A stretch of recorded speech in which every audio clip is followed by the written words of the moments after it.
Iniciamos. Ya, Sí, si hay Carolina, problema te escucho. con el Con el retorno. retorno. Les doy la bienvenida. Mi nombre es Carolina.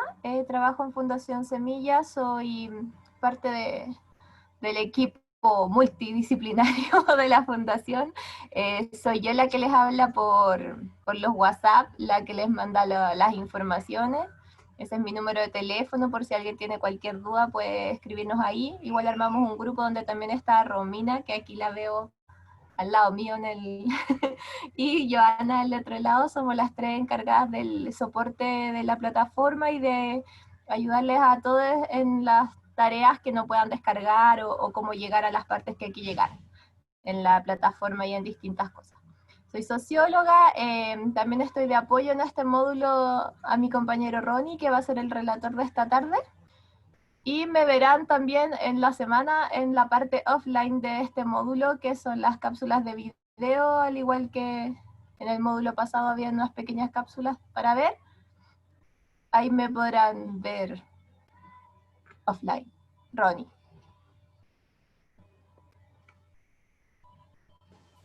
Ahí sí. Hola a todas, todas. Quiero preguntarles si me escuchan, porque mi computador tiene un micrófono muy malo. ¿Sí? ¿Me escuchan bien? Y si se escucha muy bajito, pueden siempre utilizar el audífono, eso puede ayudar más. Bueno, mi nombre es Ronnie, yo soy sociólogo, trabajo en la fundación hace varios años. Tengo un diplomado en educación de género y sexualidades y estoy sacando actualmente mi magíster en estudios latinoamericanos. En la fundación he podido participar de dos grandes investigaciones sobre violencia de género, junto a mi compañera Carolina, a Romina que está al lado, a Joana y a otro parte del equipo. Hemos desarrollado estas experiencias que nos van a servir hoy día porque vamos a agarrar un par de datos para tratar de ir poniéndole número a las discusiones que vamos a generar hoy. El módulo de hoy es sobre violencia de género y el programa lleva este título también, así que es un módulo importante. Ojalá le podamos sacar todo el provecho que podamos. Y eso va a depender de ustedes también porque, a ver, yo soy de la idea que no existe un sustituto al aprendizaje o sea, no existe un sustituto al nivel que la experiencia de autoaprendizaje, es decir, enfrentarte tú misma, tú mismo, tú misma ante un texto, ante una idea, reflexionar sobre ella y elaborar tus propios argumentos y pensamientos. Entonces hoy día, si bien yo les voy a hacer un repaso por las ideas que nos parecen relevantes de mencionar sobre violencia de género y contextos escolares, existe una pega que van a tener que hacer ustedes y que es la pega offline. Y en particular este módulo les pido que si están con poco tiempo, como me imagino que estamos todos, porque el trabajo desde la casa muchas veces termina siendo incluso más exigente que el trabajo fuera, ¿no? Uno está como trabajando todo el día y queda poquito tiempo, pero les pido hacer el esfuerzo, ¿no es cierto?, por leer al menos 3 de los textos que recomendamos. Son textos cortitos, son textos que van directo al grano, son entretenidos, son del lenguaje amable, sencillo y muy atingente a nuestra labor de educadores. Se me olvidó decir eso, que también soy educador, fui profesor del Colegio Pablo Freire durante varios años. Así que eso, les pido que independiente de lo que veamos hoy día y que ojalá logremos aprender un par de cosas, hagan ese trabajo de tomar las lecturas que están recomendadas, de leerlas para el día viernes, Joana, jueves. ¿Jueves o viernes? Jueves. Jueves. Para el día jueves, para que tengamos una discusión más nutrida, ¿no es cierto? Y ya con ideas propias, con ideas que nazcan de ustedes y que tengan ganas de poner ahí en la palestra. Joana, ¿quieres decir algo antes de que nos metamos de lleno en el módulo? Sí, me falta solo dar el inicio formal. Recordarles que, como decíamos al inicio, que esta sesión está siendo grabada y que damos la bienvenida al curso de Convivencia Escolar y Prevención de Violencias de Género en Contextos Escolares, que es parte de la línea 2 del programa Líderes y Lideresas Juveniles por la No Violencia de Género. Esta es una iniciativa aprobada por el Consejo Regional Metropolitano, financiada por el Gobierno Regional Metropolitano de Santiago y que cuenta con la colaboración de la Seremi de Educación de la Región Metropolitana. Todo esto diseñado y ejecutado por Fundación Semilla.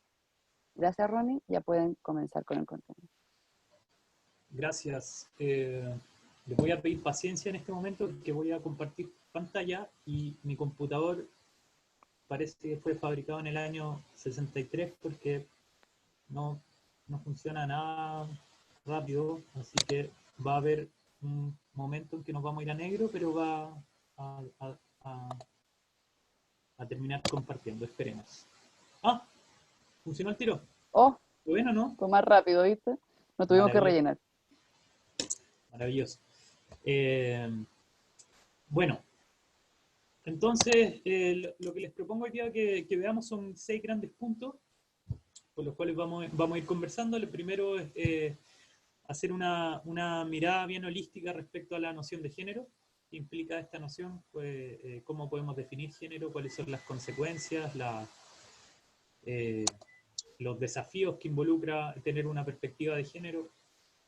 Como segundo punto, qué rol juega la escuela en todo esto, en la reproducción de estereotipos, sobre todo.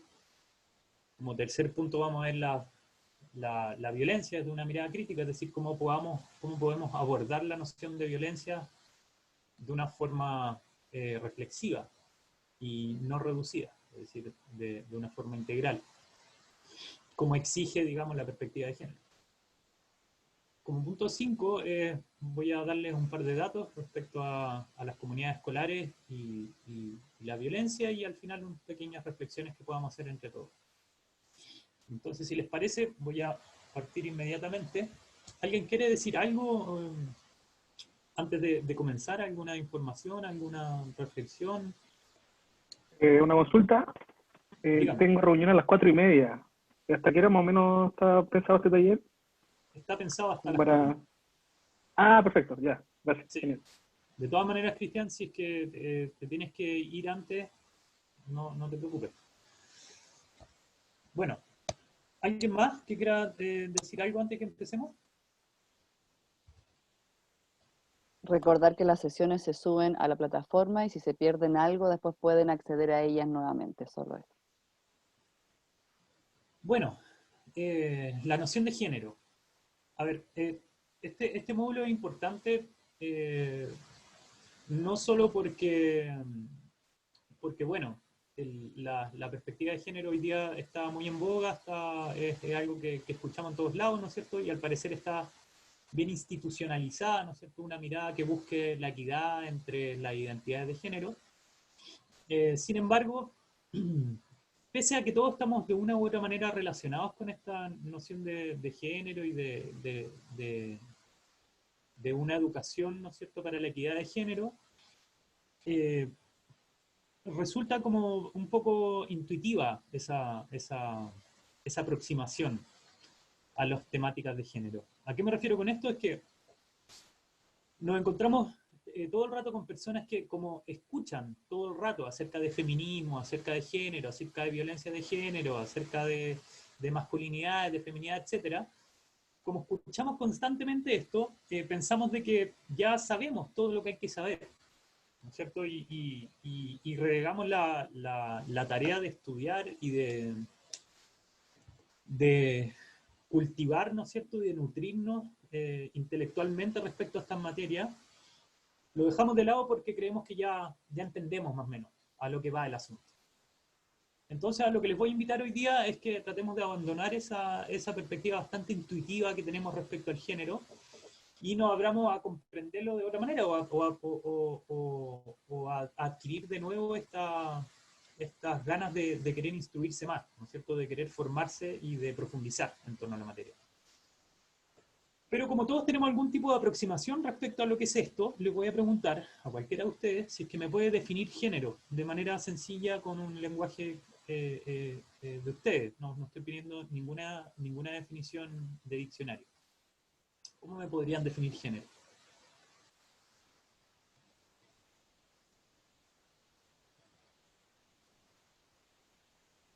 ¿Alguien por ahí?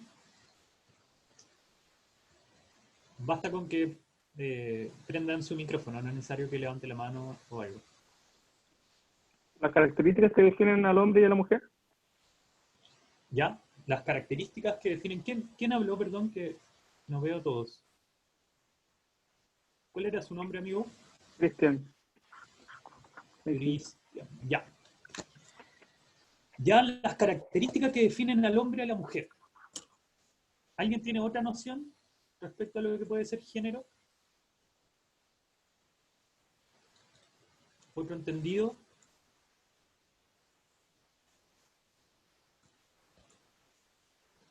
Parece que están hablando en el chat.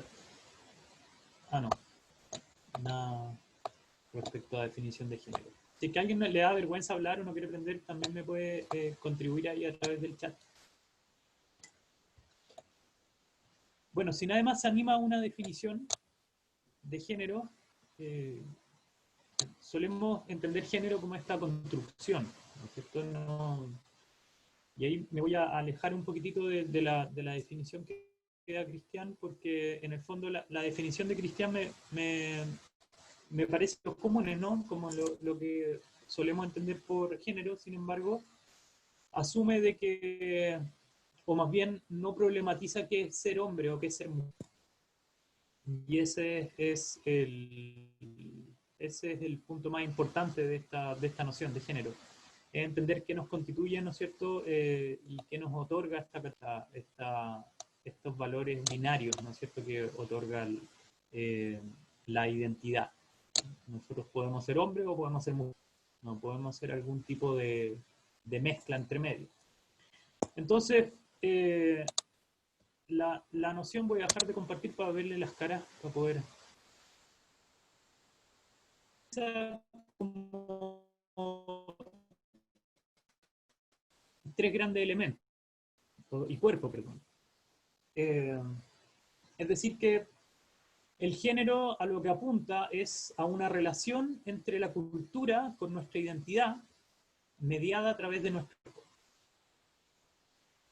¿Sí? Una relación entre cultura e identidad mediado por el cuerpo. Eso apunta a la noción de género. Es decir, a partir de nuestro cuerpo nosotros interactuamos con la sociedad, interactuamos con nuestro entorno. Y el entorno social deposita de nuestra corporalidad. Entonces, por ejemplo, si yo nazco con un cuerpo de sexo biológico masculino, se va a esperar de mí que me comporte acorde a mi cuerpo. Entonces, esa brecha entre lo que la sociedad espera y la realidad de cómo yo termine efectivamente comportándome, ¿no es cierto? Ahí se va a ubicar el género. Es decir, el género es la construcción que yo haga a partir de la expectativa que la sociedad deposita sobre mi identidad. Entonces, a lo que apunta esta noción es que, bueno, nosotros somos hombres y somos mujeres en la medida de que nos construyamos de tal manera. ¿Y cómo nos construimos de tal manera? A través de el seguir una serie de pautas, ¿no es cierto?, sociales, culturales, que definen lo que es ser mujer o lo que es ser hombre. Es decir, la noción de género no tiene tanto que ver con nuestro cuerpo, tiene que ver con la cultura que rodea la expectativa depositada sobre mi cuerpo. Sé que suena un poco enredado, pero no lo es tanto. Miren, por ejemplo, género primero no es un tanto antiguo, y la primera persona, una mujer que aborda la noción de género, se suele decir que el concepto de género lo inventaron dos hombres, dos psicólogos, John Money y no me acuerdo, el Stoller. Stoller. Robert Stoller es el otro psicoanalista que habla de género, y efectivamente ellos son los primeros en poner la palabra género. Sin embargo, Margaret Mead, que es una antropóloga, que publica en el año 29 un artículo respecto a la sexualidad en Samoa, en una tribu de Samoa, ella es la verdadera, ¿no es cierto?, intelectual detrás de la noción de género, o la primera que descubre esta distinción entre el sexo biológico y la identidad de género. Porque ella analiza unas visiones de roles asociadas al cuerpo. Entonces dice que en verdad esta construcción que nosotros hacemos en torno a la identidad no tiene que ver con, o no tiene un correlato tan rígido con nuestro cuerpo. Nosotros podemos tener un cuerpo de determinada manera y las posibilidades identitarias que nos da nuestro cuerpo son múltiples, infinitas. Entonces Margaret Mead se escribe, voy a escribirlo en el chat para que si es que alguien quiere investigarla. Margaret Mead. Ella es la primera que problematiza respecto a esta noción de género, ¿no? Como una construcción o un constructo o un reducto, son todos sinónimos para este caso, cultural. Entonces algo construido. Esa es la gran reflexión en torno al género, ¿no? Entonces ustedes me ven a mí como un hombre. Sin embargo, no están viendo mis genitales. Aquí no saben yo qué tengo bajo la ropa. Sin embargo, ninguno de ustedes cuestionaría que yo soy hombre. O quizás algunos sí, no lo sé. Pero, ¿por qué sucede esto? Si es que ustedes no tienen acceso a mi cuerpo y a mi sexo biológico. Es porque yo sigo una serie de parámetros, ¿no es cierto?, que me hacen ser socialmente un hombre. Ustedes me dicen, ya, pero las mujeres no tienen barba. Sí, sí tienen barba, hay mujeres con barba. Y por lo demás eso se puede alterar con una terapia hormonal. Entonces, no es tanto, y si no llevara barba, tampoco dejaría de ser hombre.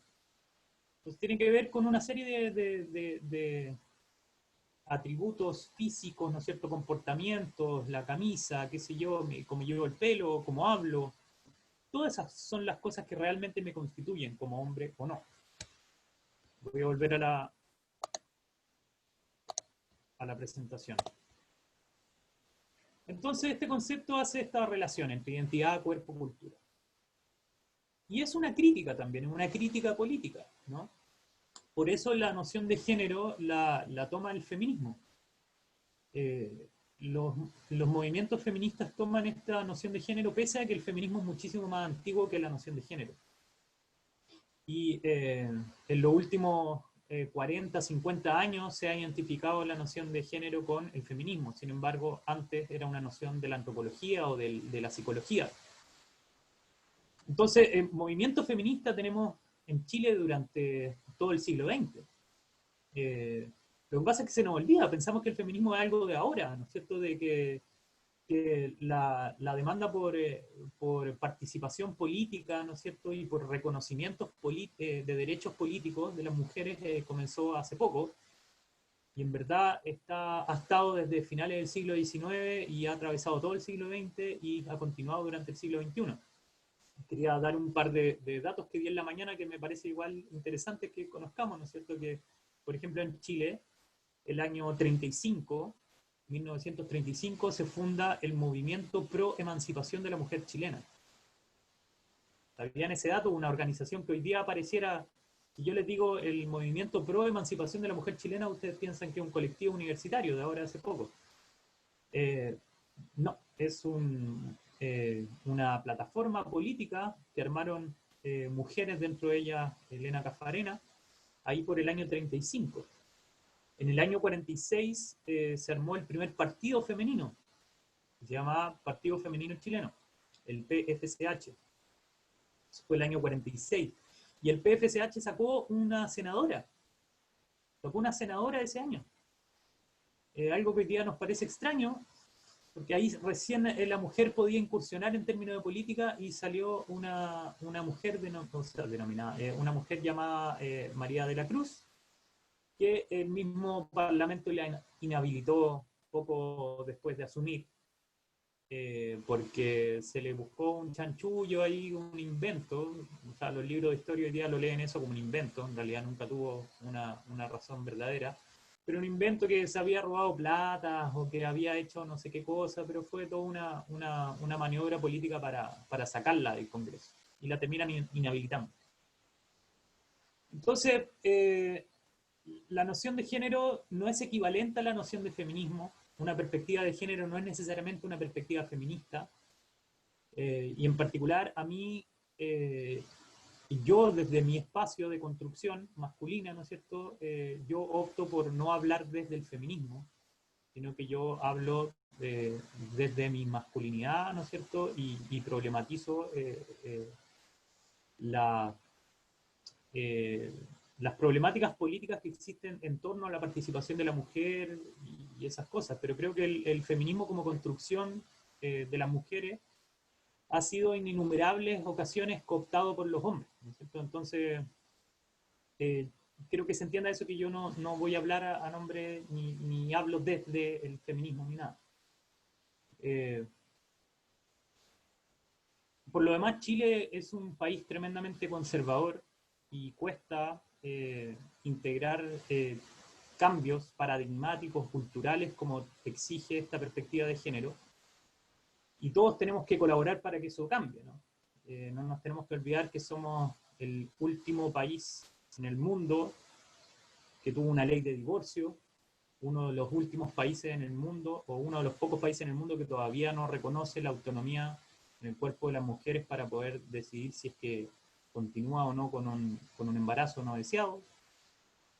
Entonces tenemos un montón de factores en Chile que vuelven un reducto bastante conservador. ¿Para qué hablar de nuestra historia política, no? Entonces, la noción de género es, sin lugar a duda, una crítica política respecto a los privilegios, respecto al lugar que ocupamos hombres y mujeres en una sociedad que está inequitativamente distribuida, ¿no es cierto? Y el género, como último punto, es una jaula, en la medida de que el género establece parámetros. El género se configura a sí mismo como estereotipos desde los sentidos comunes, ¿no es cierto?, desde las representaciones que todos podemos tener respecto al género. Entonces, ahí me interesa que tengan en mente tres conceptos importantes que generan los estereotipos de género. El primero de ellos es la expectativa. Es decir, un estereotipo de género se configura como una expectativa. La gente espera algo del comportamiento de una persona, si es que es hombre o si es que es mujer. Y esa expectativa está definida por, el segundo concepto, por parámetros. Es decir, yo tengo una serie de parámetros para poder ser hombre o para poder ser mujer. En el caso de la mujer, y lo vamos a ver un poco más adelante, es bastante más estricto los parámetros bajo los cuales yo me puedo mover. Como los hombres tenemos más libertad en ese sentido, ¿no es cierto? Es una figura bastante menos constreñida la de la masculinidad que la de la feminidad. Pese a que los hombres también somos tremendamente frágiles. O sea, la masculinidad es una noción sumamente frágil y la perdemos constantemente. Nadie habita una masculinidad hegemónica, por así decirle, durante toda su vida, sino que está constantemente ahí peleando con otros hombres para mantener esa categoría de hombre, de macho. Entonces el género es una jaula porque establece esos parámetros. Esos parámetros de lo que me hace a mí constituirme como hombre o lo que le hace a ustedes constituirse como mujeres, etc. Y si es que uno se sale de esos parámetros, y aquí está el tercer concepto, lo que opera es una sanción. Hay toda una estructura punitiva en torno a la noción de género. Si es que nosotros violamos los parámetros que establece la expectativa de la sociedad, obtenemos una sanción. Es decir, se nos castiga. ¿De qué forma se nos castiga? ¿A alguien se le ocurre un ejemplo? ¿Discriminación?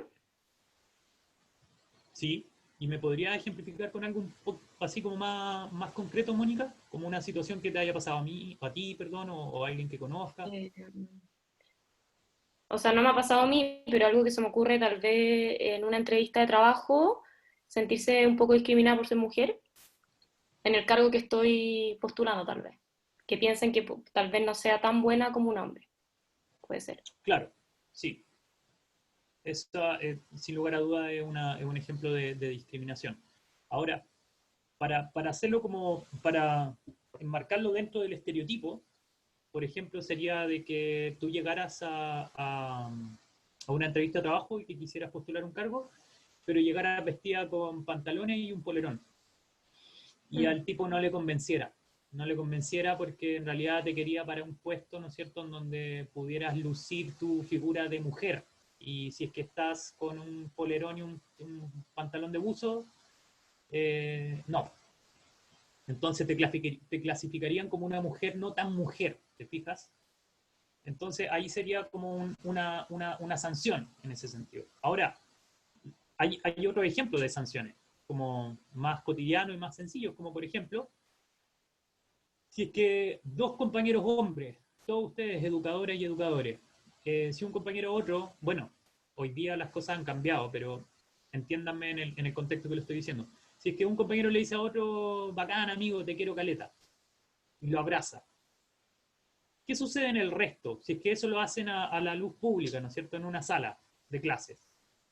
¿Cuál es la reacción del resto? Los Si es que podrían dos molestar. hombres... Perdón, Mónica, ¿qué? Y los podrían molestar. Claro, automáticamente ahí opera la sanción, el punitivismo, ¿no? Todos dicen, uy. Y si les dicen, uy, eso es una señal clara, ¿no es cierto?, de que, oye, están atravesando una frontera, ¿no es cierto?, que no tienen que atravesar. Es decir, los hombres no demuestran afectividad entre ellos y menos públicamente. Entonces, no le podéis decir te quiero a tu amigo. ¿Por qué? Porque eso es de maricones. Y algo cuando es de maricones, entre comillas, representa el límite de la masculinidad, ¿no? La masculinidad se tiene que alejar constantemente de la homosexualidad. Entonces, un hombre va a intentar para mantener su estatus de hombre, de hegemonía masculina, ¿no es cierto?, va a intentar de alejarse constantemente de las representaciones acerca de la homosexualidad. Es decir, a mí no me pueden confundir con un homosexual, a mí no me pueden ver mostrando afecto por otro hombre, no me pueden ver siendo sensible, no me pueden ver llorando. Eh, ¿Por qué? Porque todas esas cosas escapan a los parámetros de la masculinidad, ¿no es cierto?, del estereotipo de género.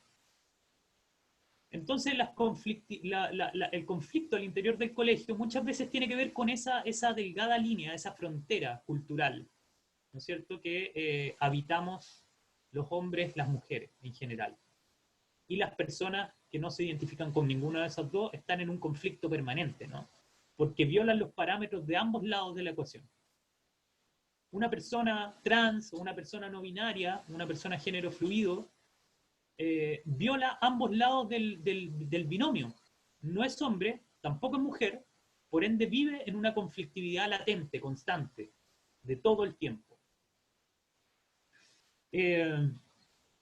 Quería decirles otra cosa. Hay un texto de masculinidad, está ahí en la bibliografía que les recomendé, y que ojalá lo puedan leer, porque cuando hablamos de género, generalmente hablamos, y está bien que así sea, de la situación de las mujeres y de la inclusión, ¿no es cierto?, de la mujer en la arena pública, en la arena política, ¿no es cierto?, en la igualdad de derechos, etcétera. Pero creo que también debemos dedicar tiempo a estudiar a los hombres, a la masculinidad, porque ellos son gran parte del problema, sino el problema. No, no lo único, ¿no? Por supuesto que hay tanto hombres como mujeres machistas, patriarcales, como ustedes quieran. Sin embargo, las tasas de homicidio, ¿no es cierto?, de feminicidio, son perpetradas casi exclusivamente, digo casi exclusivamente, por hombres, porque los feminicidios perpetrados por mujeres son tan raros que estadísticamente son irrelevantes. Alguno me está a decir, ah, bueno, sí, pero igual hay mujeres que pueden, ya sí, puede existir eso, ¿ya? Nadie está negando eso, la realidad es compleja y de todo. Sin embargo, la violencia más radical tiene una direccionalidad clara, que es el hombre. El hombre hoy día es un problema porque su cultura, la hegemonía masculina, ¿no es cierto?, se constituye a partir de una agresividad y de una violencia que la traspasa para todos lados. Entonces también tenemos que dedicar harto tiempo a entender esta masculinidad. Y la masculinidad, hay un autor que dice que se busca alejarse constantemente de tres cosas, del ser mujer, ¿no es cierto? El hombre no puede ser asociado a lo femenino, entonces un hombre no puede comportarse como mujer, porque ahí pierde su condición de masculinidad. Segundo, lo que les dije ya, el hombre se tiene que alejar de cualquier actitud, representación, de cualquier cercanía a la homosexualidad, ¿no es cierto? El hombre no puede ser homosexual.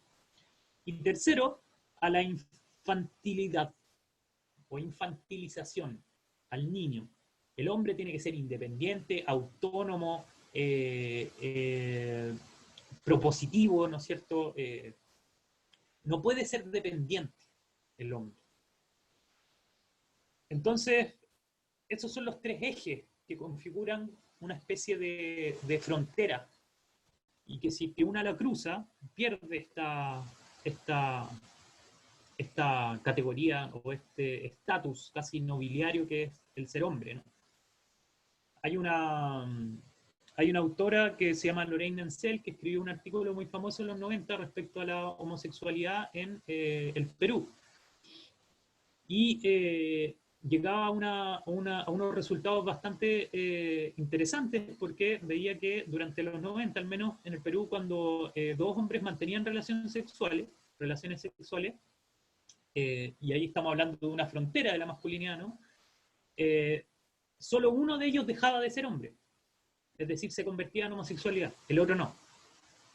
¿Se imaginan quién o no? ¿Quién es el que deja de ser hombre en ese acto?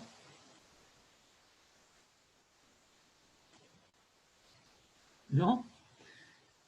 Pasivo. Claro, pasivo o como usted quiera llamarlo, pero el hombre que es penetrado deja de ser hombre. El hombre que penetra sigue siendo hombre. Está dentro de los márgenes de la masculinidad, ¿no? Porque la masculinidad se entiende como este dominio y sobre todo en la sexualidad, el hombre expresa a través de la sexualidad una especie de dominio. Entonces, no era problemático para los hombres en este estudio de Lorraine Ansel, ¿no es cierto? No era problemático el penetrar a otro hombre. ¿Por qué? Porque continúa manteniendo su estatus de dominante. Entonces utilizaba al otro hombre. Y el otro hombre era el que perdía la masculinidad. Entonces son cosas interesantes para evaluar. ¿Por qué? Porque esta cultura, ¿no es cierto?, opera también al interior de la escuela. Y nosotros lo podemos ver en todas partes. Analicen el comportamiento de nuestros estudiantes, de los estudiantes varones al interior de su colegio. ¿Por qué cosas se pelean? ¿No es cierto? ¿Por qué cosas llegan a pelearse con otro hombre o otra mujer? Les aseguro que en el 90% de las ocasiones van a encontrar un fundamento de género. Bueno, pero ¿qué rol juega la escuela en todo esto? Bueno, la escuela tiene un rol bastante importante porque es a través de la escuela, y esto no lo digo yo, lo dicen muchísimos autores y autoras que han estudiado el asunto, en que... perdón, ¿alguien me está hablando? Parece que hay un micrófono abierto. Bueno, si alguien tiene una duda, me habla fuerte y claro. Entonces, lo que les digo, la escuela tiene un rol sumamente importante en la reproducción de los estereotipos porque es en la escuela en donde se cuaja, ¿no es cierto?, la socialización de género. ¿A qué me refiero con socialización de género? Es cómo yo aprendo a ser hombre y a ser mujer. En otras palabras, en la terminología que le acabo de decir, en la escuela se definen los parámetros de un estereotipo de género. Por supuesto que la familia también incide, la tele incide, los amigos inciden, pero es a través de la escuela en donde un joven o un niño, una niña, aprende, ¿no es cierto?, las pautas de comportamiento. Es el espacio más importante para la socialización, sobre todo en la infancia. Entonces, la escuela tiene un rol gigantesco en la reproducción de estereotipos de género. ¿Y qué consecuencias generan los estereotipos de género? Bueno, muchísimas y todas muy graves, desde la falta de autoestima de una persona que no es reconocida, ¿no es cierto? No es reconocida ni en su sexualidad o en su orientación o en su identidad, o una persona en el fondo que no cumple con la expectativa, es una persona que se ve a sí misma como una persona que no es lo suficientemente buena. Entonces eso genera una serie de problemas de autoestima, problemas emocionales, problemas psicológicos, y también siguen reproduciendo estos modelos estereotipados de masculinidad y feminidad. Y aquí me permiten hacer una nota de coyuntura respecto a el caso Antonia, le han dicho, pero a mí me gusta llamarle más el caso Pradena, porque Antonia fue víctima aquí. La persona que todos deberían estar apuntando con el dedo es Martín Pradena, ¿no? Y todos pudimos ver el juicio, ¿no es cierto? Todos hemos estado quizás en alguna discusión respecto bueno, si el cabro es malo o no, si es que violó o no, etc. Yo tengo la firme convicción, no sé qué pensarán ustedes, pero tengo la firme convicción de que Martín Pradena se ve a sí mismo como una persona completamente normal. No se ve a sí mismo como un violador. No se ve a sí mismo como un monstruo. Y su entorno tampoco lo ve así. ¿Por qué? Porque Martín Pradena, ¿no es cierto?, se ve a sí mismo como un galán. Se ve a sí mismo como una persona que hizo lo que siempre ha hecho durante toda su vida, ¿no? Que ha seguido, ¿no es cierto?, el ejemplo que aprendió a partir quizás de sus padres, de la televisión y de una cultura en general que romantiza. Y acá me gustaría que pusieran mucho atención en esto, que romantiza la violación, una cultura de la violación. Y con violación no me refiero necesariamente a la penetración sexual, sino que al no consentimiento. Martín Pradenas quizá veía como un acto romántico el agarrar por la cintura a una mujer y darle un beso, cosa que en las teleseries aparece románticamente como un beso robado, ¿no? Hace poquito nada más estaba viendo me lo topé en la televisión y lo grabé un rato, una teleserie colombiana en donde un tipo llegaba a robar a la casa, pero el tipo, no sé cómo, y en una escena muy corta, la mujer a la cual era robada, ¿no es cierto?, la mujer que estaba dentro de la casa terminaba enamorándose del tipo. Y el tipo con pasamontañas, digamos. Y la niña, ¿no es cierto?, estaba al principio asustada porque estaban entrando a robar a su casa, y el hombre, como era canchero, y la niña era bonita, ¿no es cierto?, él la agarra de la cintura, y la niña se entrega a él, ¿no es cierto? ¿Por qué? Porque no es incompatible la figura de la masculinidad con esta figura del ladrón, ¿no es cierto? Del tipo que llega y toma lo que quiere. Toma lo que quiere. Y la escuela tiene mucho que ver con eso. Porque en la escuela también reproducimos este tipo de estereotipos, constantemente. Y le enseñamos a los hombres, ¿no es cierto?, que tienen que ir y tomar lo que quieren. En la escuela no problematizamos respecto al consentimiento. Porque cuando hablamos de educación sexual, nunca hablamos de responsabilidad afectiva. Cuando hablamos de educación sexual, nunca hablamos del goce.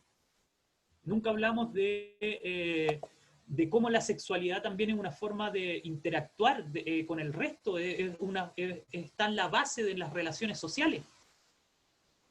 En la sexualidad existen emociones, existen un montón de elementos que no son abordados por la escuela. ¿Y quién le enseña educación sexual a los jóvenes?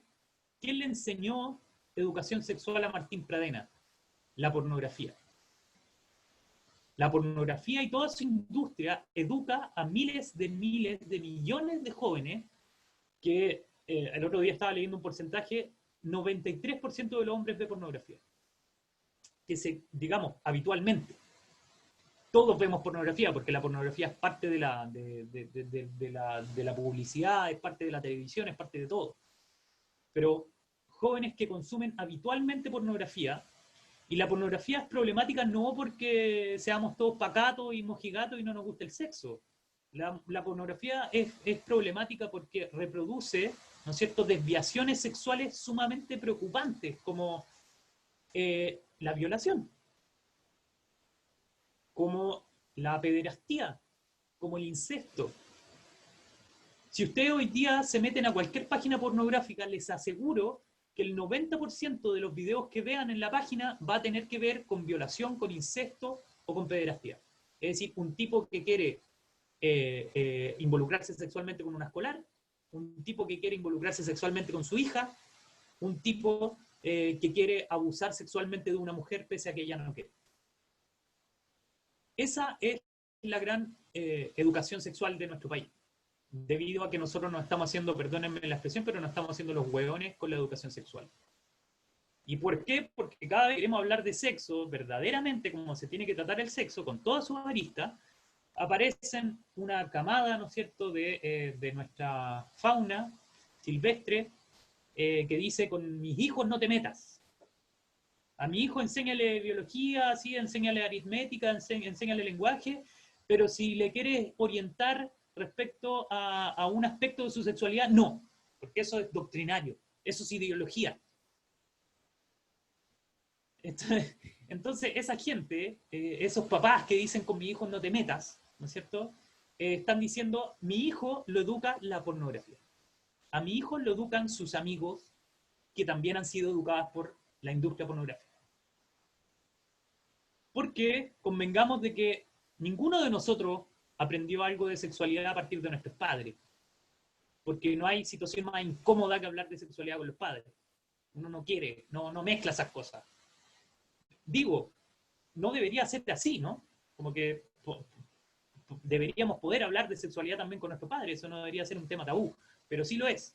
Y pretender de que esos padres que dicen con mi hijo no te metas van a educar sexualmente a sus hijos es de una ingenuidad tremenda. Entonces, en la escuela, el espacio que tiene que hacerse cargo de estas cosas, y en la escuela donde debe detenerse la socialización de estereotipos de género rígidos. Y acá no estoy diciendo de que en la escuela tenemos que enseñarle a los niños, ¿no es cierto?, porque ahí al tiro empiezan a operar como esta fantasía, ¿no es cierto?, del mundo más conservador, que piensan que en la escuela le van a enseñar a los niños a tener sexo con otros hombres, a las niñas se le va a enseñar, ¿no es cierto?, a masturbarse frente a sus amigas, y una serie de caricaturas ridículas por lo demás, pero que están ahí todos los días. Ahí está ese sector de la sociedad que no quiere eso, que no solo no lo quiere, que está dispuesto a salir a la calle para que a su hijo no le enseñen acerca de sexualidad. Entonces que la sexualidad es tremendamente política también.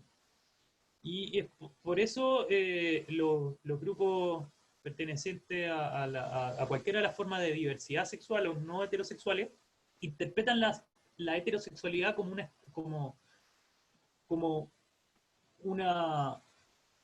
un régimen político. La heterosexualidad como régimen político, es decir, todo lo que no quepa dentro de la sexualidad, ¿no es cierto?, va a ser excluido.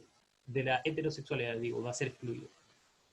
Bueno, la transmisión de estos estereotipos opera de forma aproblemática, es decir, opera sin que nosotros la cuestionemos, ¿no es cierto?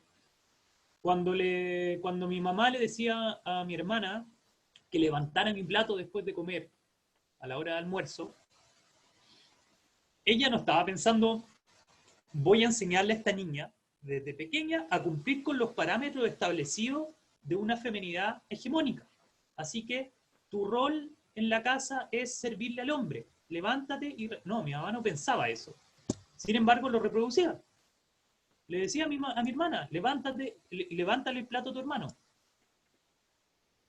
Y yo tampoco me lo cuestionaba, ¿no es cierto? No lo veía eso como un privilegio, no lo veía como algo extraño. Dejaba que operara. Entonces, eso es algo aproblemático. Otro ejemplo, una pregunta que suelo hacer para que entiendan también cuáles son los límites de algo naturalizado, ¿no es cierto? No sé quién quiere ofrecerse para responderme una pregunta de corte existencial. ¿Alguien? ¿Alguna valiente? ¿Algún valiente que me quiera responder una pregunta? Tampoco, digamos, no se preocupen, tampoco va a ser algo muy, muy traumático, es una pregunta sencilla. ¿Alguien que me prenda el micrófono, por favor? Acá yo prendí el micrófono. Súper. Luz. Sí, disculpa, es que no puedo conectar la cámara, estoy con problemas. Generalmente la pongo siempre. Ya, no te preocupes, Luz. Mira, Luz, mi pregunta para ti es, ¿estás preparada? Ya, dale, te escucho. Mi pregunta es, ¿por qué te gusta lo que te gusta, Luz? ¿Por qué me gusta lo que me gusta? Sí, porque habitualmente escuchamos que en gusto no hay nada escrito, de que la belleza está en el ojo de quien la mira, de todas estas cosas bien así como subjetivas. ¿Por qué te gusta lo que te gusta? Ay, a ver, me gusta porque me hace sentir bien, me gusta porque... Ups, chuta, es que no me lo cuestiono, po. Me Eso, gusta nomás. claro, ya, ahí voy. Uno no se cuestiona eso, es rara esa pregunta. Claro, Como sí, me hace sentir bien, me siento cómoda y me gusta y claro, sí, pues no lo cuestiono, está ahí, lo tomo. Si me gusta el chocolate porque es rico, me gusta la cama calentita porque me siento confortable, claro. me gustan las personas morenas porque, no sé, siempre me han llamado la atención. Sí, y es la respuesta que podemos dar todos. Y todas, digamos, no hay nadie que pueda darse, a no ser que haya estudiado al respecto y que tenga como una salida ingeniosa, pero en el fondo esa pregunta es capciosa porque uno no tiene una respuesta tan concreta porque nunca se lo ha preguntado. Eso es un ejemplo perfecto de una materia aproblemática o de una noción naturalizada de las cosas. Cuando yo no me lo problematizo, ni siquiera está en mi mente. Y eso es una característica muy importante de las violencias simbólicas, que no las voy a pasar ahora, porque eso va a ser tarea de ustedes, ser tarea offline, pero que afortunadamente Carolina Segovia, socióloga de la Fundación, les armó un video en donde se lo explica maravillosamente, así que ahí ustedes van a poder aprender, ¿no es cierto?, respecto a esto y aplicarlo en su contexto, pero tiene mucho que ver con eso, con las violencias simbólicas, esta manera aproblemática de entender el género, ¿no? Entonces, el género es aproblemático, uno no se lo no piensa por qué. Mi mamá no pensaba por qué mi hermana se tiene que levantar El profesor no piensa por qué la estudiante mujer tiene que ir con jumper en invierno. ¿Por qué así nomás? Porque siempre ha sucedido, porque así son las cosas. No hay una respuesta para eso. No hay cuestionamiento, por eso no hay respuesta. Sí, claro. Y esa es nuestra tarea, creo. Yo pienso que esa es nuestra tarea hoy, problematizarse eso, cuestionarlo, ¿no es cierto? Ponerlo en tela de juicio, como educadores, como personas. Y esto me lleva a un tercer elemento, tercer punto, tiene que ver con las violencias. Los estereotipos de género, acá lo que estamos diciendo es que son formas de violencia. Un estereotipo de género se traduce en una violencia de género. ¿Por qué? Porque limita lo que les decía al principio, ¿no? El género es una jaula. Limita las posibilidades de desarrollo de una persona en función de las expectativas que el entorno tenga o deposite sobre ella. Entonces, ampliar la mirada respecto a la violencia es una algo ineludible si es que queremos trabajar temas que tengan que ver con perspectiva de género. Tenemos que abordar la noción de violencia y ampliarla, porque nuestra noción de violencia es sumamente restrictiva, pequeña, convenientemente reducida. Entonces quiero preguntarle a alguno de ustedes si es que me quiere definir violencia. ¿Qué entienden por violencia? ¿Cómo definirían violencia? Que ya de por sí también es algo difícil de definir, ¿no? ¿Quién se atreve a decirme una definición así por encima nomás de violencia? Un ataque. Viviana, un ataque. Y, a ver, llévamelo un poquitito más a la concreta. Un ataque, ¿de qué formas de ataque pueden haber? Verbal, físico, de pensamiento. No sé, el otro día escuchaba, por ejemplo, a Patti Maldonado en una cuña horrorosa, Sí. que hablaba sobre Daniela Vega de una manera que para mí es como inentendible, por ejemplo. Sí, o sea, lo vi hoy día como en Twitter, como trending topic. La Catalina Pulido y la Patricia Maldonado hablando de Daniela Vega como Daniel. Ya, esa es una forma de violencia, es una agresión, claro que sí. Y Viviana ahí señala algo importante, es decir, que las formas de agredir a alguien son múltiples, ¿no es cierto? No es solo física, sino que también puede ser psicológica, puede haber una violencia sexual, económica, religiosa, lo que ustedes quieran. Ahí el listado puede ser infinito de las características que puede adquirir la violencia. Sin embargo, a ver, esto es un tema súper complejo. Yo, en los webinars de la Fundación, que no es precisamente, que está focalizado en violencia de género, pero si nos siguen en redes sociales van a ver que constantemente hacemos como espacio de discusión y ahí yo hago, en esos webinars hago un módulo solamente destinado a esto, al tema de violencia. Entonces, esto lo digo solo para que entiendan de que esto es una discusión que da para horas, larga, y que es difícil de definirlo así como reducidamente, porque les voy a decir al tiro de que acá no hay una definición única, absoluta de violencia, y va a depender según de qué autores uno mire. Autores como Hegel define la violencia como un estado natural, ¿no es cierto?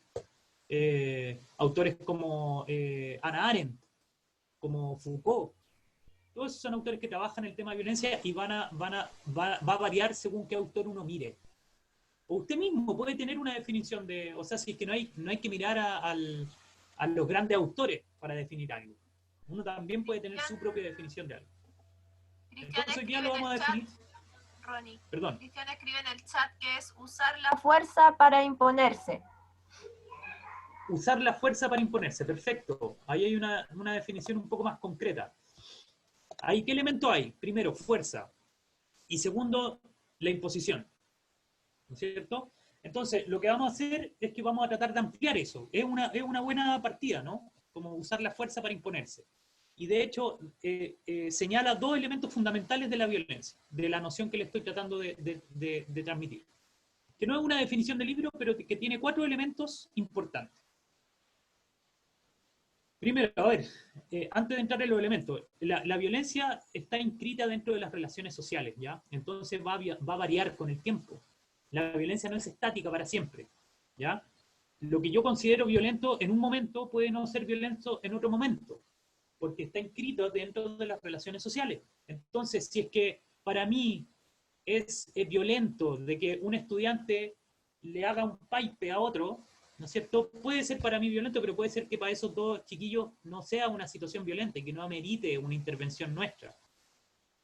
Puede estar dentro de su dinámica, eso no la excluye de que sea violenta, digamos, pero eso no lo vuelve problemática. ¿Cuándo la violencia se vuelve problemática? Cuando hay 4 elementos, 4, que quiero que queden ahí en sus apuntes para que los logren identificar cuando tengan que aplicarlo en nuestro contexto.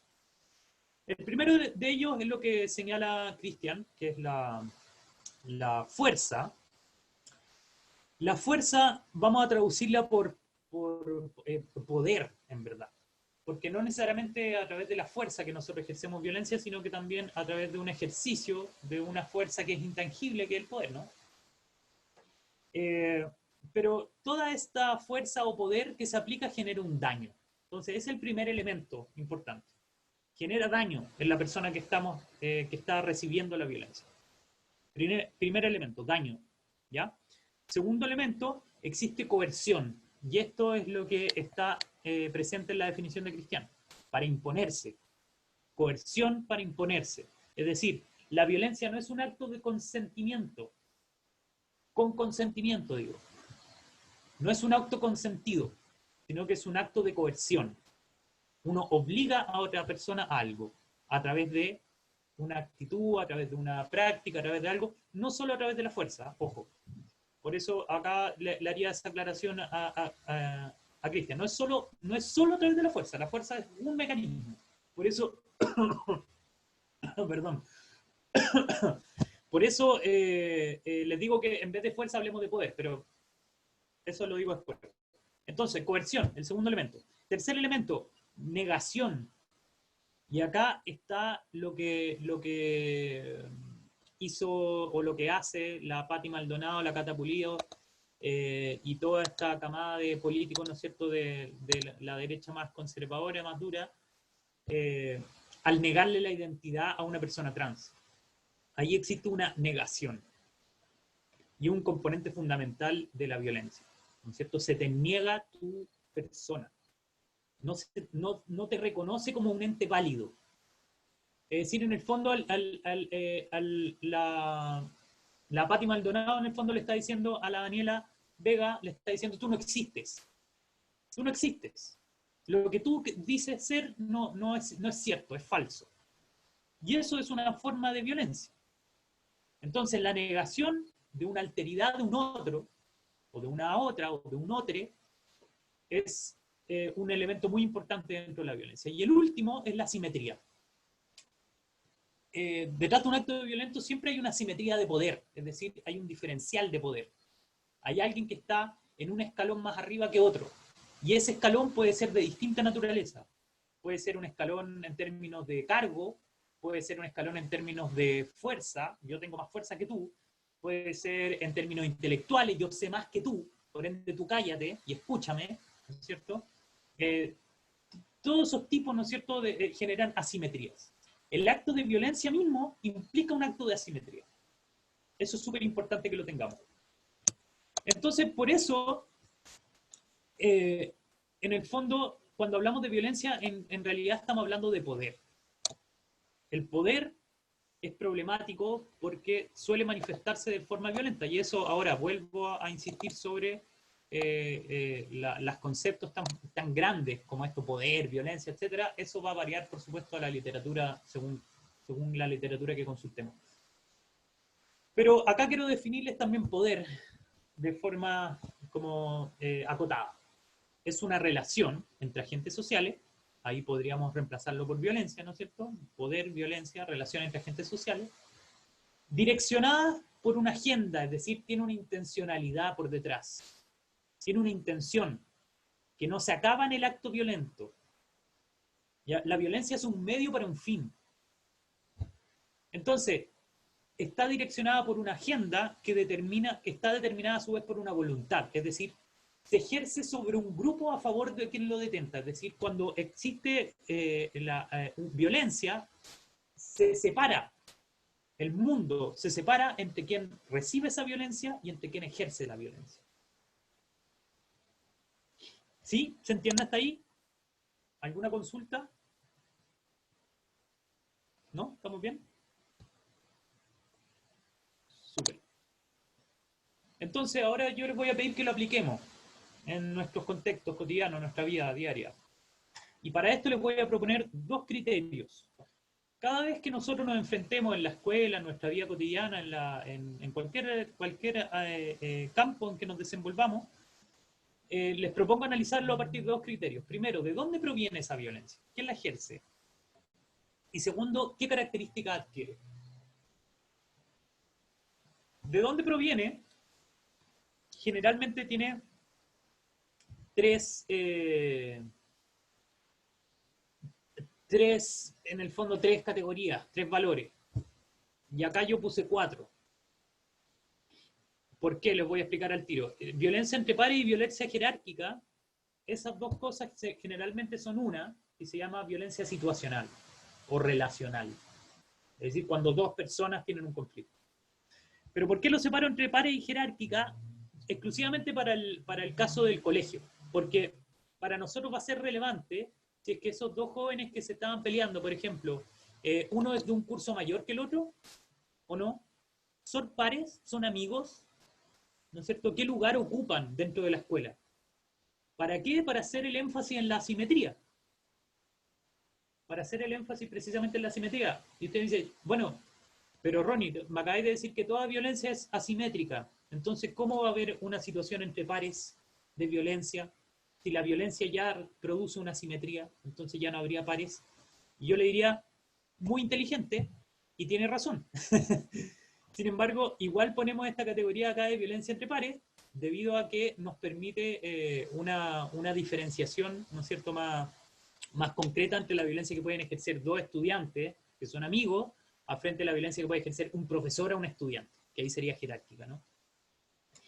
Después está la institucional, no solo las personas ejercen violencia, las instituciones también generan violencia. Y después la violencia estructural. La violencia estructural es comprendida como la violencia que emana o que es sustentada por las estructuras de nuestra sociedad, es decir, la cultura, por ejemplo. ¿Cuál sería un ejemplo de violencia estructural? La violencia de género. Porque la violencia de género, cuando opera un acto de violencia de género, ¿no es cierto?, independiente de quién la ejerza, esa violencia de género sabemos que tiene un correlato cultural. Si bien es tu amigo el que está diciéndote, no sé, pues no te vistáis con esa falda, porque estáis mostrando muchas piernas, qué sé yo. Si bien ese es tu amigo, y ahí sería como una violencia entre pares, esa violencia tiene un correlato en la sociedad, es decir, existe una estructura, un modelo, una cultura que le hace decir a tu amigo eso. ¿Te fijas? Entonces, esa es estructural. Después, ¿qué características adquiere? Y ahí el listado es bastante largo. O sea, puede ser psicológica, física, sexual, económica, política de género. Esas fueron las que puse ahora, pero pueden alargar o achicar ese listado. Ya, entonces, lo que me gustaría que hiciéramos ahora es que yo les voy a leer un caso, un escenario, una situación muy particular, y me gustaría que alguno de ustedes me ayudara colocando esa situación en algún punto de este esquema, en donde en el eje vertical están las características de la violencia y en el eje horizontal está de dónde proviene o quién la ejerce. ¿Quién se ofrece?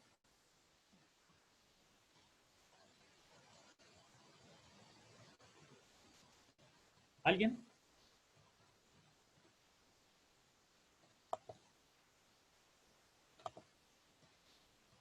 Vamos, colegas. Échenme una mano aquí. Eso, gracias. Rodrigo. Gracias, Rodrigo.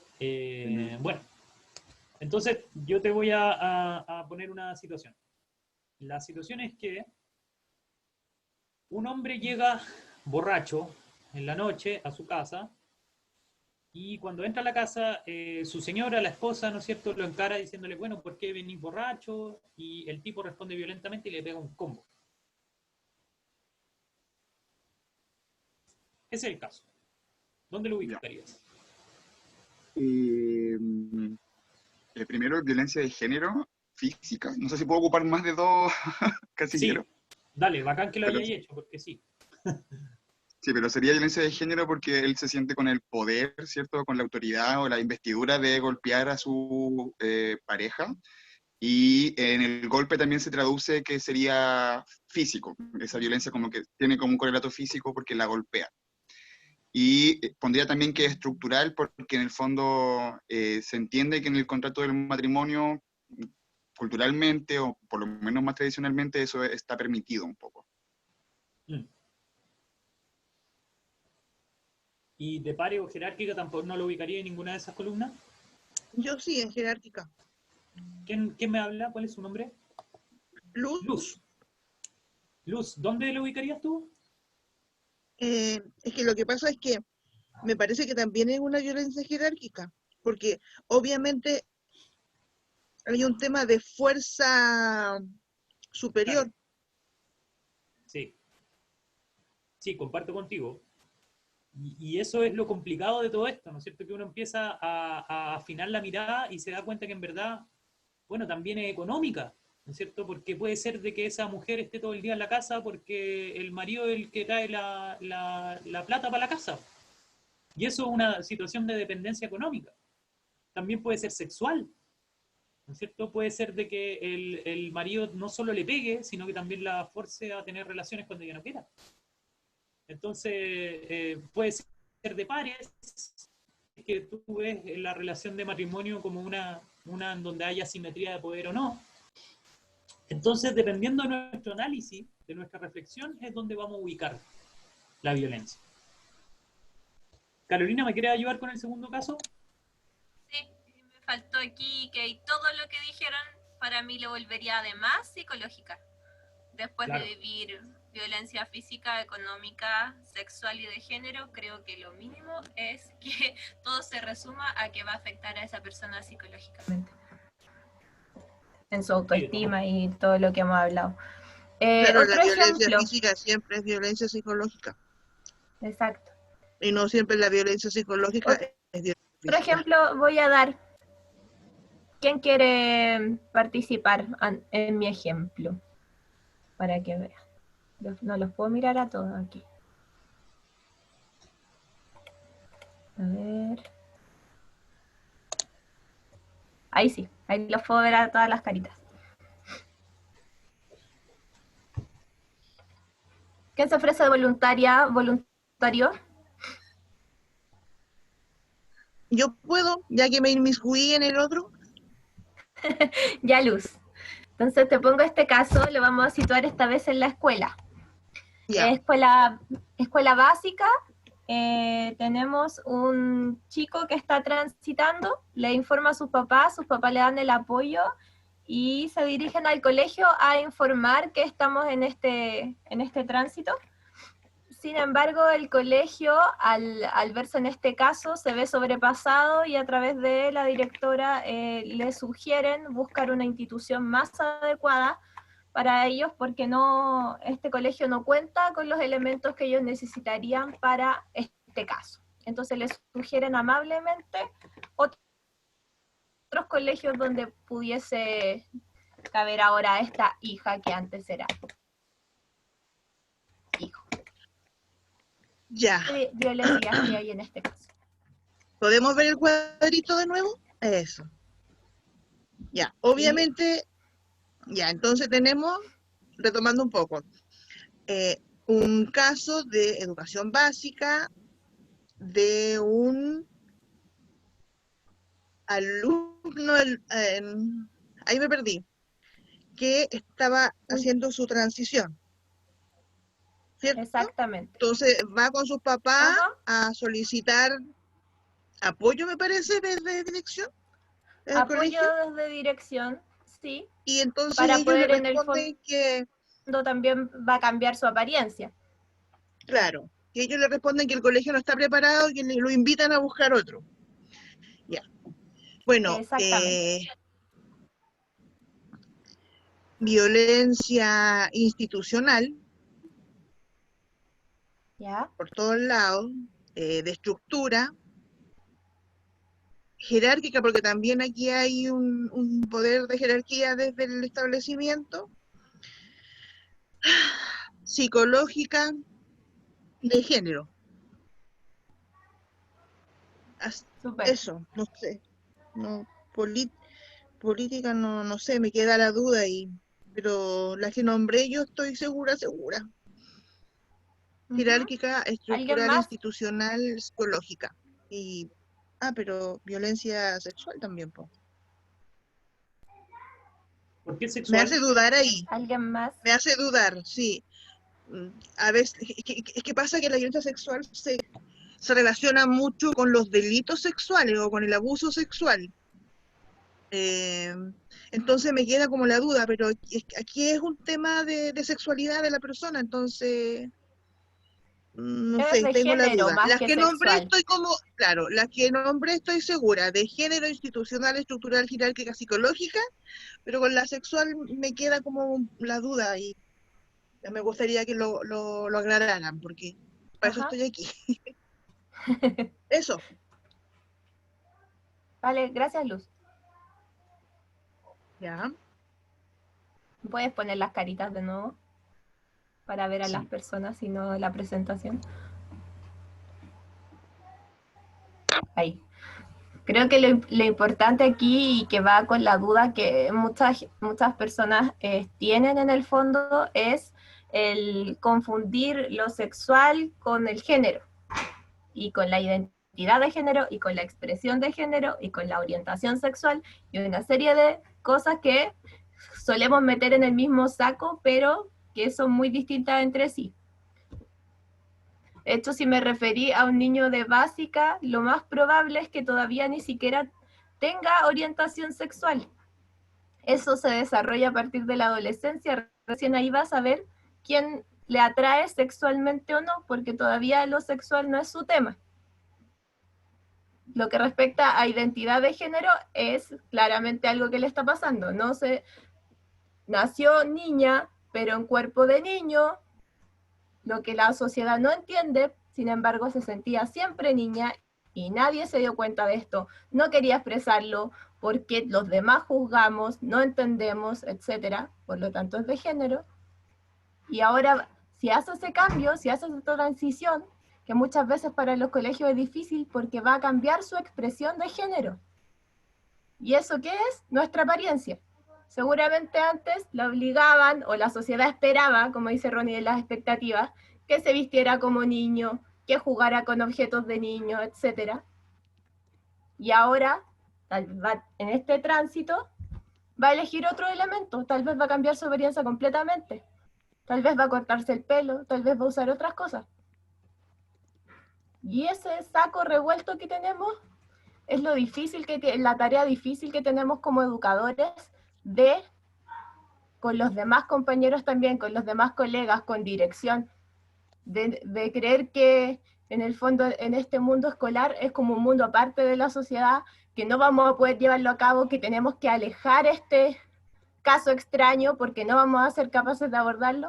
Al contrario, deberíamos ser capaces de educarnos al respecto. Ronnie, si nos quieres explicar más sobre las 4 diferencias. Me parece que lo dejaste súper claro, Caro. No sé si es que a alguien le queda alguna duda respecto a esas 4 categorías. Ahí se los puse en el chat igual porque eso es súper útil de tener a mano, de recordarlo, ¿no? Sexo biológico no tiene que ver con identidad de género, ni con orientación sexual, ni con expresión de género. Son cosas distintas. Cada uno puede ir por carril separado, por así decirlo. Exacto. Pero lo que hacemos generalmente, como bien dice la Caro, es meter todo en una misma bolsa. Entonces, si es que el niño nace con sexo biológico femenino, le exigimos que tenga una identidad de género femenina, que tenga orientación heterosexual y que se exprese femeninamente. Esperable. Súper, muchas gracias a los que participaron. Voy a volver a la presentación. Acá ya estamos terminando. ¿Por qué es relevante hacer el foco dentro de la diversidad sexual e identitaria? Acá hablamos de diversidad sexual e identitaria porque una persona trans o de género fluido o género no conforme o no binaria no tiene nada que ver con la diversidad sexual. Tiene que ver con una diversidad en términos de identidad. ¿Ya? La diversidad sexual son todas las gamas de mi orientación sexual. Entonces, personas homosexuales, lesbianas, asexuales, pansexuales y toda la cantidad bisexuales, cantidad de sexualidades que hay, que son infinitas. O sea, nosotros les ponemos categorías, pero en verdad... Bueno, ¿y por qué poner el foco en las disidencias? Porque son el sector del estudiantado más discriminado al interior de la escuela. La escuela opera bajo un criterio de estandarización. Entonces la escuela opera conforme a educar a un estudiante modelo, un estudiante que no existe en la realidad, ¿no es cierto? Un estudiante que es ficcional. un estudiante que no tiene necesidades educativas especiales, un estudiante que no tiene dificultades de aprendizaje en ningún grado, ¿no es cierto? Que, no sé, porque es tranquilo, que se puede sentar en... O sea, la escuela de por sí es súper poco natural. El sentarle a los jóvenes con uniforme, en una edad donde solo quieren expresarse, tener colores, pintarse su pelo, etcétera, y enseñarles esa disciplina corporal tan, tan rígida, ¿no es cierto? Es súper poco natural para los jóvenes.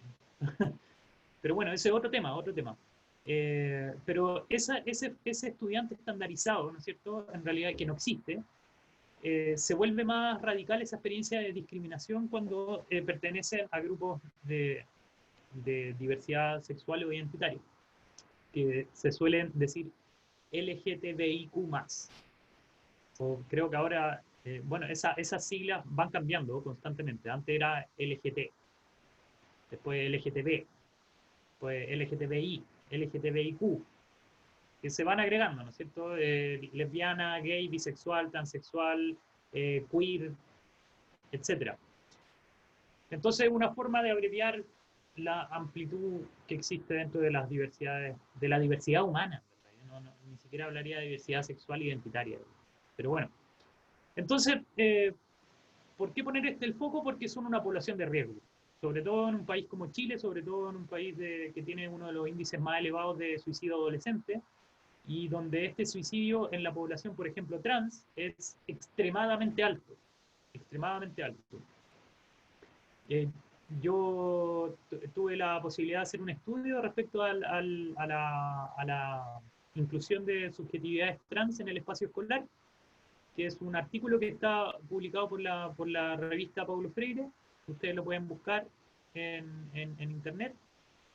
Y ahí habla un poquito de eso, ¿no? ¿Por qué es tan preocupante la situación de las personas trans al interior de la escuela?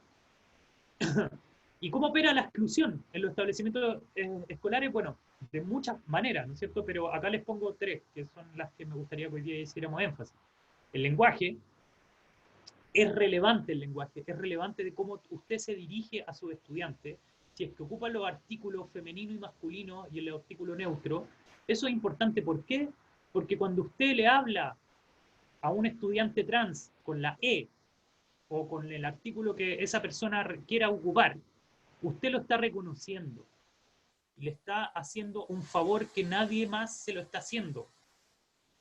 Entonces, cuando un estudiante es trans y siente que su identidad no es reconocida por el mundo, cuando usted llega y lo reconoce y le dice, Juanito, supe que estás transicionando, o si es que no quiere ocupar palabras, Juanito, ¿sabes qué? No sé cómo llamarte. ¿Me puede ayudar en ese sentido? Dime, ¿cómo me refiero a ti? Y Juanito le va a decir, ¿sabe qué, profe? Dígame Juan.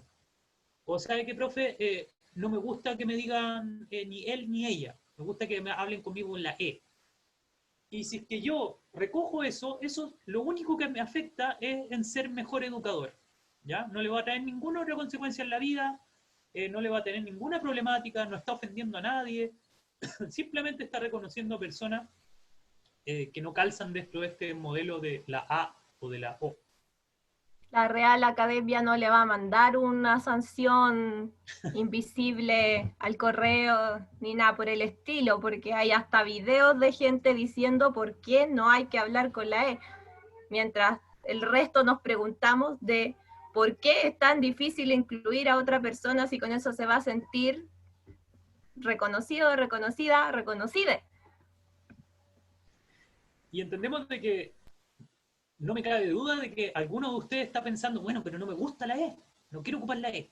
¿Cierto? Yo lo estoy pensando. Sí, estoy seguro que sí, porque es algo muy... Me cuesta mucho. Pero lo que le invito, y lo que le invito a usted, Luz, es a entender de que, bueno, de que primero no entendemos la necesidad de ocupar la E, porque nunca hemos estado en los zapatos de una persona trans. Por eso no entendemos por qué hay que ocupar la E. Entonces, lo que le invito a usted y a todos, no solo a Luz, a cualquier persona que esté pensando, es que piense en la empatía, ¿no es cierto? En una persona que cuando usted se refiere a él o a ella en esos dos términos, como él o como ella, y no se siente aludide, porque en realidad no corresponde a ninguna de esas identidades, eso le está generando un daño a esa persona, le está negando. Es decir, eso es un ejemplo de violencia. Y esto no significa que todo sea violencia, ¿ya? Por lo mismo es tan importante pensar la noción de violencia y de problematizarla. Ahí está cumpliendo uno de los ¿cómo se llama? De las categorías que requiere la violencia, ¿no es cierto? Que es negar a otra persona. Entonces no es tan difícil, no hay que ocupar la E en todo momento, ¿no es cierto? Uno puede ocupar, uno puede hablar de chiquillo y chiquillas si es que sabe que no hay ninguna persona trans, o puede preguntar si es que hay alguien que le gusta que se refiera con la E, y tratar de hacerlo. Es un esfuerzo que es súper poco exigente. Entonces la invitación es ocupar lenguaje inclusivo, a visibilizar también las mujeres, no solo los hombres. Tendemos a hablar en general con masculino, y eso también es una discusión. O sea, si es que cuesta que la gente ocupe la E, o sea, si es que cuesta que la gente ocupara como hombres y mujeres, de decir chiquillos y chiquillas, ¿cómo no va a costar que digan chiquilles?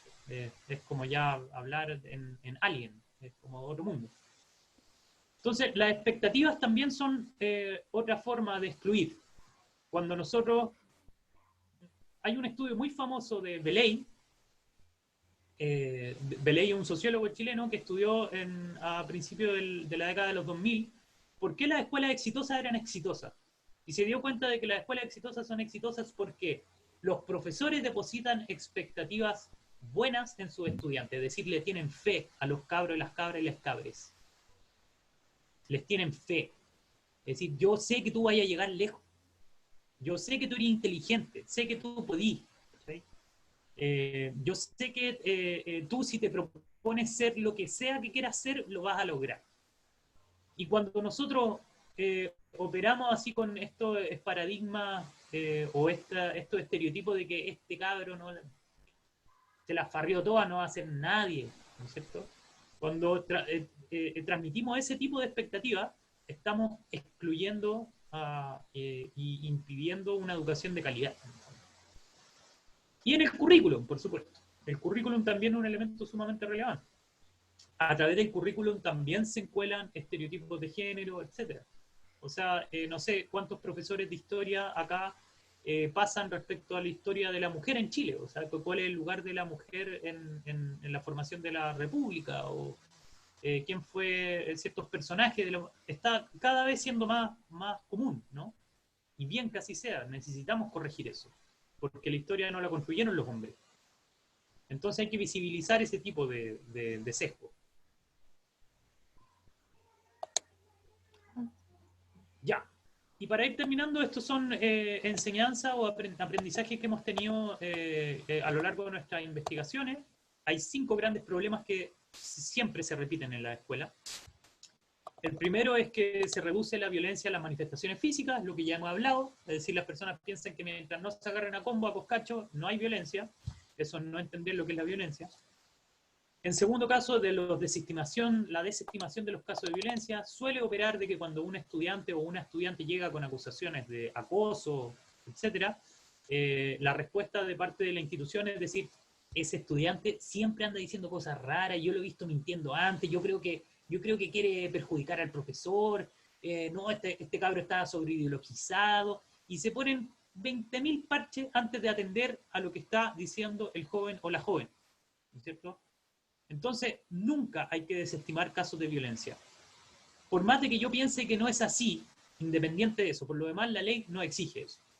Hay protocolos establecidos y tenemos que echarlo a andar ante el mínimo sospecha de un tipo de abuso. El problema del mundo adulto. Bueno, lo van a saber con las láminas que siguen, pero los estudiantes, en general, el mundo juvenil es mucho más inclusivo que el mundo adulto. ¿Cierto? Y por favor, acá no quiero que nadie se sienta pasado a llevar. Yo estoy seguro de que más de alguno de ustedes, independiente de su edad, no excluye a nadie. Sin embargo, en una generalidad que nunca es grata, ¿no es cierto? Hacer generalizaciones nunca es bueno, pero en lo que hemos visto nosotros, y hemos hecho estudios a niveles nacionales, esto es siempre un problema mucho más presente en el mundo adulto que en el mundo juvenil. Así que partir por problematizarnos a nosotros y nosotras mismas, antes que los jóvenes y las jóvenes y les jóvenes. La educación socioemocional y sexual. Ya hablé un poquitito de eso cuando me refería a Pradena, así que no voy a ahondar mucho más, pero es necesario incluir, ¿no es cierto?, una educación sexual integral y una educación de las emociones que vamos a ver acá en el siguiente módulo, vamos a hablar algo de eso. Y el punto 5 es básicamente el taller de Raúl, ¿no? Cuando tuvieron que analizar conflictos versus crisis, es entender de que cualquier crisis tiene una causa, es decir, un conflicto por detrás, una relación deteriorada. Así que no hay que focalizarse en las crisis, sino que hay que atender al deterioro de las relaciones. Y esto es solo para que chequeen, si es que ustedes quieren, esta investigación está en la página web. Hicimos otra el año pasado, que no está en la página web porque la hicimos con el Instituto Nacional de Derechos Humanos, y terminamos la investigación en octubre del año pasado. Y en octubre el Instituto Nacional de Derechos Humanos, digamos que empezó a tener harta pega. Así que no hemos podido conseguir que liberen el estudio, pero bueno, acá hay un par de cifras. Miren, el 24,7% de los estudiantes ha recibido alguna forma de violencia sexual. El 30% de los estudiantes de liceos municipales no ha recibido educación sexual.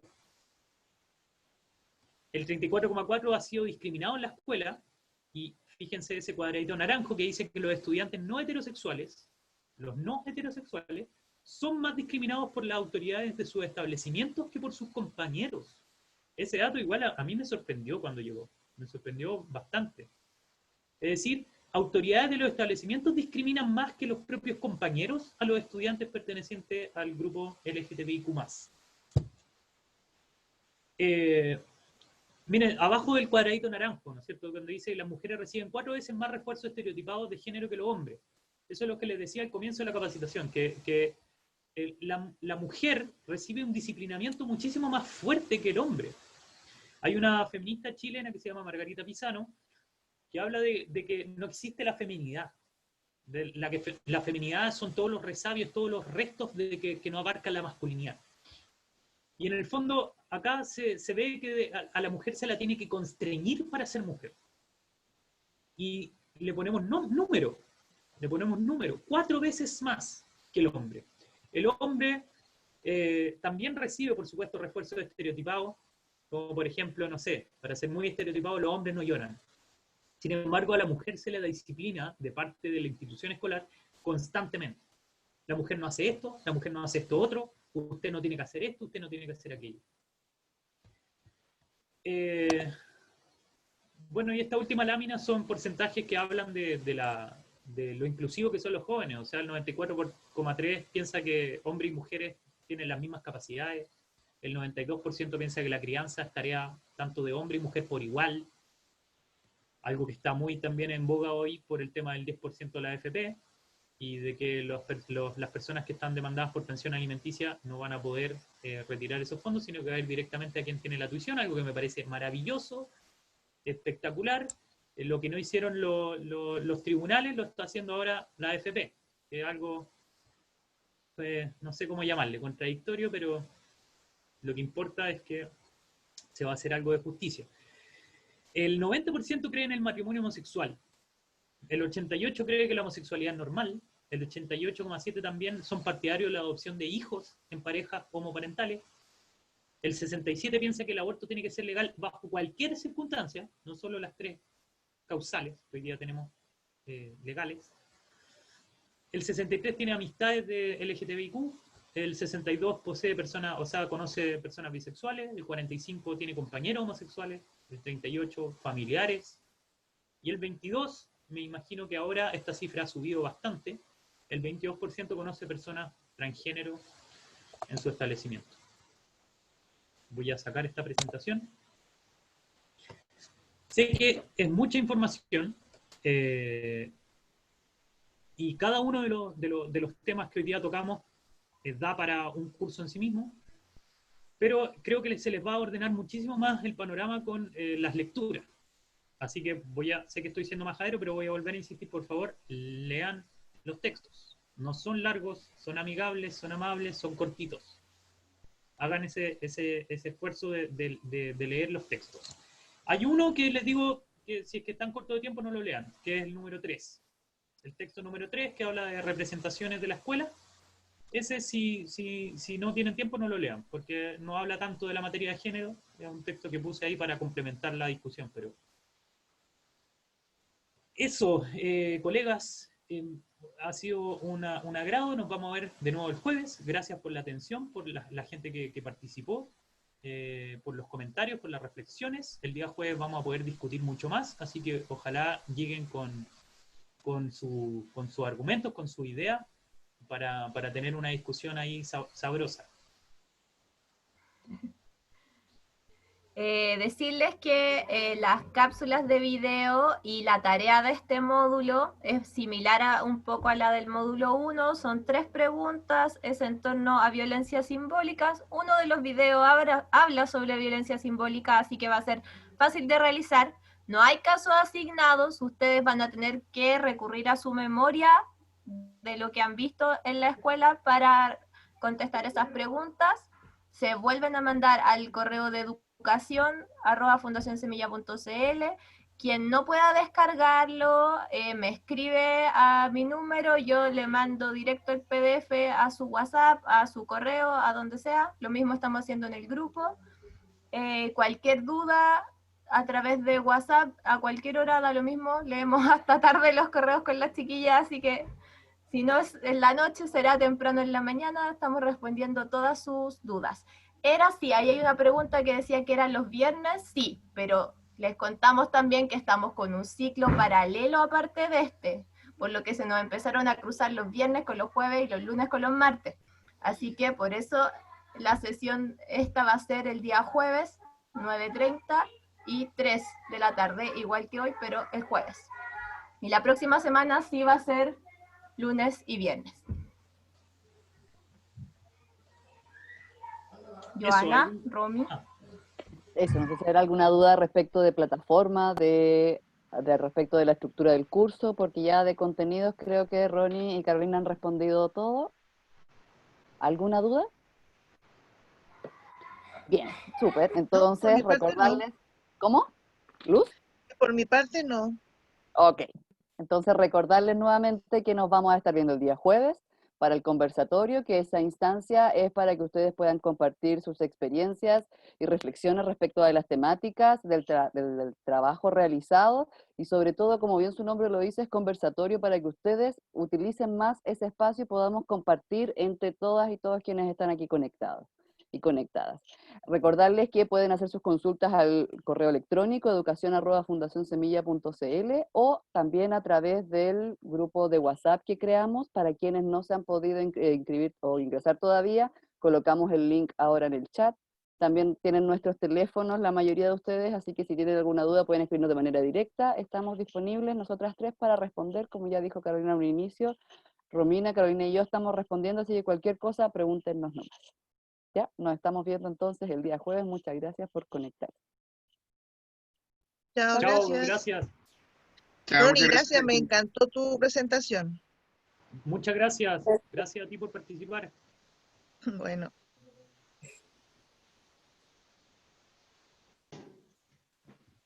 Chao, muchas gracias. Chao, Viviana, gracias a ti.